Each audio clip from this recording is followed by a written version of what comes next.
কি দারুণ এক মুহূর্তের সাক্ষী হয়ে গেলাম। এখানে কামান থেকে ব্ল্যাঙ্ক ফায়ার করা হলো আর ইফতারের সময় হয়ে গেল। একই সাথে আজান, একই সাথে কামানের ফায়ারিং। সত্যি অদ্ভুত, সত্যি অদ্ভুত এক মুহূর্ত। রমজান উপলক্ষে আয়া সোফিয়ার দুটি মিনারের মাঝখানে দেখুন খুব সুন্দর করে লেখা রয়েছে লা ইলাহা ইল্লাল্লাহ। দেখুন একসাথে কত পরিবার এখানে ইফতার করছেন, সন্তান, বাবা, মা সবাই মিলে ইফতারে শামিল হয়েছেন এই বিশাল জায়গায়।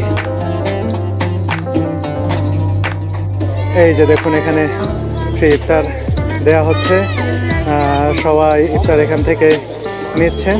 দেখুন কত বড় লাইন, অনেক বড় কিন্তু এই লাইনটি।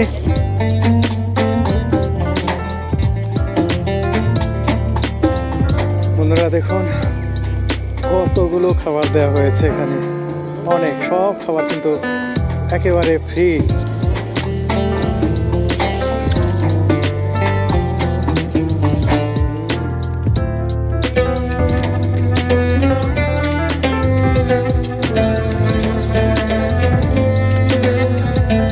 প্রথম রমজানে ইতিহাসের নগরী ইস্তাম্বুল থেকে শুভেচ্ছা জানাচ্ছি আমি সালাউদ্দিন সুমন। বন্ধুরা, তুরস্কের এই প্রাচীন নগরীতে রমজানকে কেন্দ্র করে নানান ধরনের কর্মকাণ্ড হয়ে থাকে। এর মধ্যে একটি অন্যতম হলো প্রথম রমজানে কামানে ফায়ার করে শহরবাসীকে জানানো হয় যে ইফতার করার সময় হয়ে গেছে, অর্থাৎ আজানের সময়েই ফায়ার করা হয়।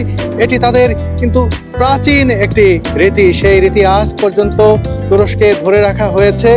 একেবারে ইফতারের সময় হলেই প্রথম রমজানে, আমি এখন যে চত্বরে অবস্থান করছি, এই যে আমার এই বাম পাশে দেখতে পাচ্ছেন সেই বিখ্যাত ব্লু মস্ক, আর এই সোজা গিয়ে বামে গেলেই আপনারা দেখতে পাবেন সেই বিখ্যাত মসজিদ আয়া সোফিয়া, যেটা এক সময় গির্জা ছিল।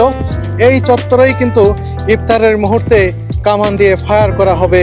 সেই ঐতিহ্যবাহী সেই দৃশ্য তো দেখাবই, এর পাশাপাশি এখানে যে ইফতার বিতরণ করা হয় সরকারিভাবে, বিনামূল্যে ইফতার দেওয়া হয় মানুষজনকে, সেই ইফতারটি সংগ্রহ করে রোজা সম্পন্ন করব। এর পাশাপাশি এই রোজাকে কেন্দ্র করে, ইফতারকে কেন্দ্র করে এই শহরে যা কিছু ঘটে, যা কিছু দেখার মতো আছে, জানার মতো আছে, সব কিছুই কিন্তু দেখানোর চেষ্টা করব এই ভিডিওতে।